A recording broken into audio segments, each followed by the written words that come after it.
Good morning and welcome back to 10 Minutes of Meaning, our weekly study of Mesillas Yesharim, our attempt to improve ourselves, be a better and best version of ourselves. I want to thank our generous sponsors. 10 Minutes of Meaning is sponsored by Chani Eleni Grunstein in memory of Chani's beloved father, Mr. Aaron Tembor, Aaron ben Yitzchak. May his neshama have an aliyah. Thank you for your generosity. To sponsor a future shir, please email Lee at brsonline.org, Lee at brsonline.org. We are in Mesillas Yesharim, the Ramchal, Perek Yud Zayin, chapter 17. And we are up to the midah of tahara, how to not only do the right things, but do them for the right reasons, how to purify our intent and our attitude and our approach, how to do things not for honor, not for glory, not for ego, but to do not only the right things, but to do them for the right reasons. And the Hilig of the Ramchal, the great R Moshe Chaim Luzzatto, continues, L'tayr machshavto b'masei avodaso, to purify one's thought in the type of deeds devoted to the service of Hashem, yarbe hisbonenuso al tarmis hakavod uchizavav, v'yargel atzmo livroach mimenu. Person has to do his bonus. You have to be contemplative. You have to be thoughtful. You have to be present. You have to be aware of the delusory nature of honor. Recognize that honor is so fleeting. What does it do for you? How many great athletes, celebrities, stars, wealthy, powerful people have we found who have all the honor and all the celebrity and all the fame in the world, and yet they're empty, they're hollow. They lack that meaning, that purpose, that fulfillment, the satisfaction. They numb themselves through the pursuit of substances and addictions. Not everybody, but many, because honor is not the answer.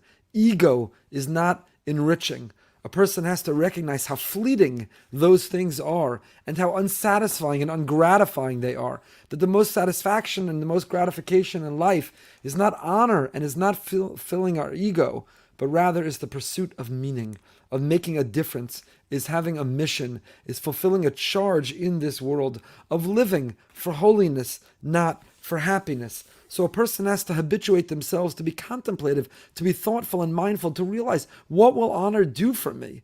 What will it do for me? Is it lasting? Is it transformative? What will it do for me? It's deceptive. Yargel atzmo livroach mimenu. We have to habituate and condition ourselves to run away from it. Az yenake be'es avodaso mipnos el hashevach ve'latihila asher yahalu b'nei adam v'tia machshavto pone beyichud el adoneha. When we're occupied with serving Hashem, then we're cleansed from the influence that comes from admiration, the praise of others. We're not competing with God. It's all about advancing His vision, His mission for us in this world. It's all about making a difference. And then we're not pursuing honor. It's not about our ego. Ashehuti lasenu, v'hu kol tuvenu ushlemusenu, ve'efes zulaso. The thought is directly to Hashem, who we extol, because that's our goodness, and that's our perfection, that's meaning, that's purpose. There is nothing but Him. So there's an illusion. There's an illusion that there's an ego. There's an illusion that there's honor. There's an illusion that's pleasure. And people who achieve it, who arrive it, who climb, and they make it to the top of that mountain, and then they feel empty. They feel this vacuum. They feel something is missing. V'chein hu omer hu sihi lascha v'hu elokecha. And that's what it says. He is your praise, and He is your God. Our actions have to be directed. We talked about the outside of that circle, doing all the right things, but not doing it for us. The center of that circle has to be God. So not only doing the right things, not only davening and learning and chesed and staka and all of those proper things, but doing them for the right reasons. Ultimately, we're not trying to attract attention. Ultimately, we're not trying to advance our honor, our glory. Ultimately, we're not trying to nourish or feed our ego. But it's about asking ourselves, how can we be of service to our Creator? How can we best serve His world? Because there is nothing more elevating. There's nothing more enriching. There's nothing more satisfying than that. And among the deeds that direct a person towards this, hu ha'azmana l'divrei ha'avoda v'ha'mitzvos. The Ramchal here has such a critically important point. The Ramchal says, before we do a mitzvah, so many people do the mitzvah mindlessly.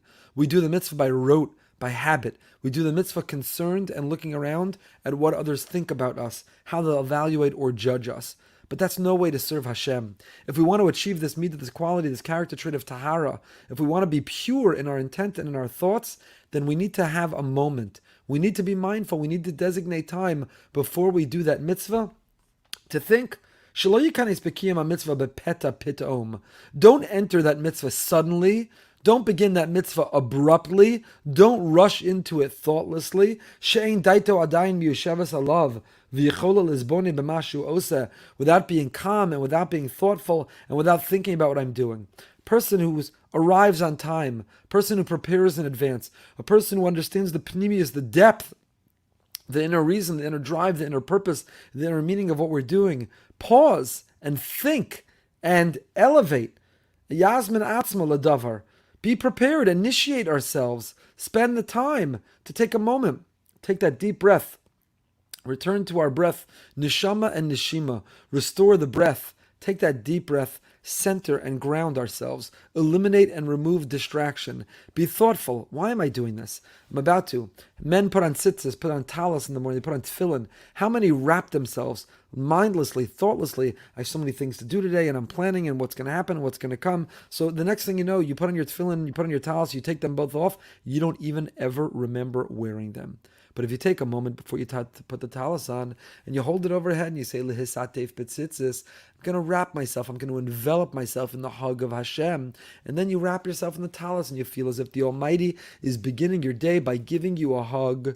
You put on the tefillin, but before you make the bracha laniach tefillin, you're thinking for a moment that the tefillin all made from an animal, all made from leather, nothing manufactured by man. I'm taking the most base, the most animal, the leather straps, the leather box, the leather cloth, the sinews that are the stitches, everything about it is animal, and I'm elevating it. I'm transforming it into something holy by giving it meaning and by giving it purpose. I think about the tefillin, the bias, and the straps represent the umbilical cord and the recognition that I'm attaching and tying myself to God, that I've got a solar dish on my arm and on my head, my emotions and my intellect, it's all directed to God. A woman's about to light the Shabbos candles, and yes, she's rushing into her 18 minutes, and she's laid the table, needs to be set, and the kids still need to be bathed, and so much still needs to happen, and she's got to scramble to get it all done.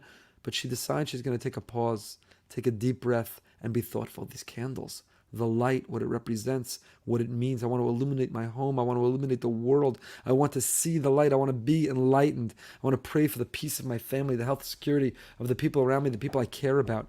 To take that moment, to take that deep breath, and just to think, what am I about to do? What is the mitzvah I'm about to engage? If you rush through it, if you fly through it, if you're mindless with it, how could it be with the proper intent? How could it be tahara? How could it be with a sense of purity? How could it be? It's impossible. If we're on overdrive, if we're speeding through, if we're racing through all that we do, how could we possibly achieve it? Rather, az yizbonin mahu ahulech la'asos ulefnei mihu holech la'asos, shebe'ikanso be'iyun hazeh kalu sheyashlich me'alav ha'pnios ha'chitzonos v'yikba b'libo ha'kavana ha'amitis ha'ritzuya. Should arouse ourselves to be patiently prepared in our heart to enter the stage of contemplation, to take that moment, to take that deep breath, to get ready, to refocus on what we're meant to be thinking about. Once we begin the process of analysis, it will be easy to discard any extraneous motive. If we're zoned in, if we're focused, if we're invested, if we're present, then we can think about, why am I doing this? And to whom and for whom is it directed? And what difference will it make in my life? And what am I trying to achieve? And what am I trying to fulfill? Mindfulness, contemplativeness, being present, conscientiousness, that is the core, it is the key, it is central to this whole thing. We cannot achieve the level of purity. We cannot get to a place of tahara if we're not first in a place of being mindful. We know that the righteous, the early righteous people, they would spend an hour before they began davening. They would center and ground themselves. They would eliminate all distraction. They would disconnect to connect to what matters. They would be contemplative and meditative before they began, and only then would they daven. Because our heart is filled with so many distractions, temptations, with an appetite, with a drive. Our heart is so divided and fragmented. We need to ground it. We need to center it. We need to collect it. The